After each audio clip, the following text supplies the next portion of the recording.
Our Brevard County housing market has gotten busier, not necessarily hotter, but we're certainly more active. Here are the changes that we saw in October. Our inventory, it continues to drop.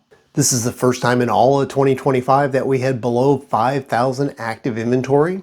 With 4,931 active properties available, this is one of the lowest levels we've seen in 12 months. Our sales were up 7% over our previous October, with 1,059 closings according to the Space Coast MLS. If this current momentum continues, there's a chance we can beat our 2024 sales. And this would really be nice since 2024 was the slowest year we've had in real estate since 2014.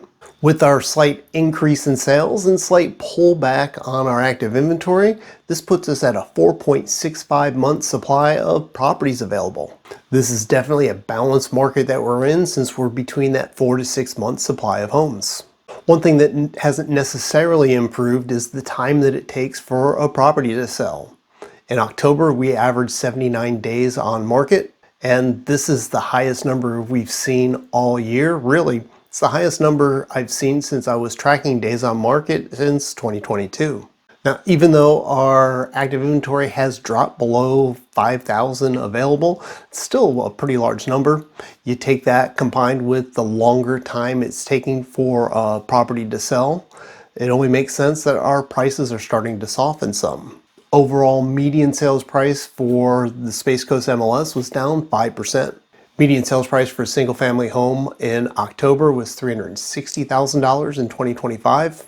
Compare this to $379,900 in October 2024.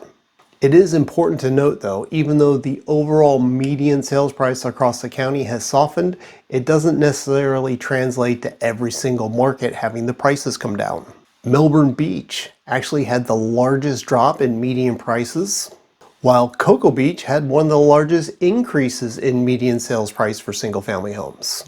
And of the 15 areas that I'm tracking the median sales price, you can see most of them did go down in price compared to going up, but we did have 7 of our communities have an increase in the median sales price.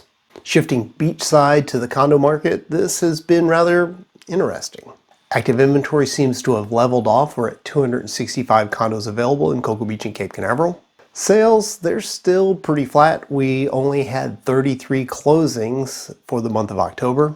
And this puts us at an 8-month supply of condos available in Cocoa Beach and Cape Canaveral.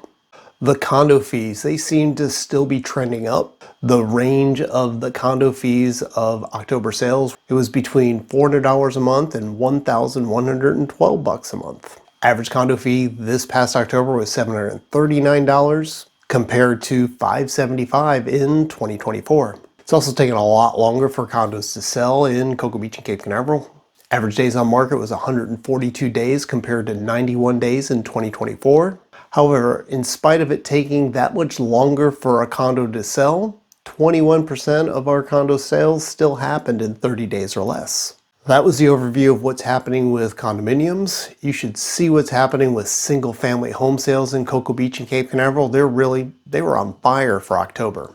This was one of the best months we've had in sales since August 2023 with 15 home sales. And really, except for a little slow start at the beginning of 2025 with 4 home sales in January and in February, 2025 has really been a pretty impressive year for home sales beachside. Prices were definitely the highlight of what happened in October. 7 of the 15 home sales were over $1 million, which is why the median home price was $985,000, up from $725,000 in 2024. And the average sales price was over $1 million here in October. And even though these numbers are up and rather impressive, we also had quite a few home sales at the lower end. We had 4 of our home sales were under $600,000. And right now there are 10 homes available in Cocoa Beach or Cape Canaveral that are priced under $600,000 too. Could this be the year that you get that home near the beach? Let me know in the comments if you'd like some more info. Shifting to the mainland, looking at the Viera Suntree area, our single family home sales stayed steady for October.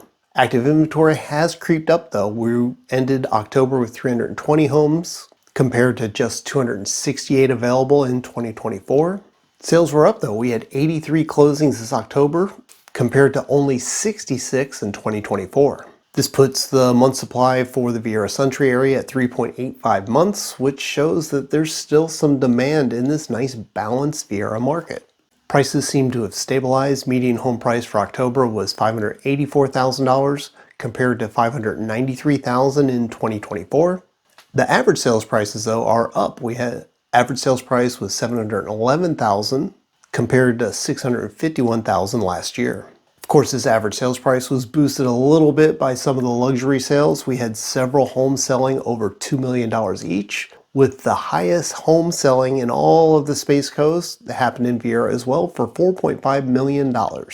Looking at our overall market, you can see there's a lot of positive trends that are happening here on the Space Coast. Inventory's pulling back some, sales are fairly strong, median sales price is softening in areas throughout Brevard County. And if you combine this with the interest rates that have been trending down the last few months, you can see why our housing market's getting busier. And if you have any questions about the information I talked about today or an upcoming move, just know that I'm here to help. This QR code, it'll take you to my calendar. Find a time that works great for you and let's schedule a discovery call and get those questions answered. I'm also queuing up 2 more videos here for you to watch next to help you learn about Brevard County and the Space Coast. My name's Eric Larkin with Real Brokers. I appreciate you tuning in and I'll see ya on the next show.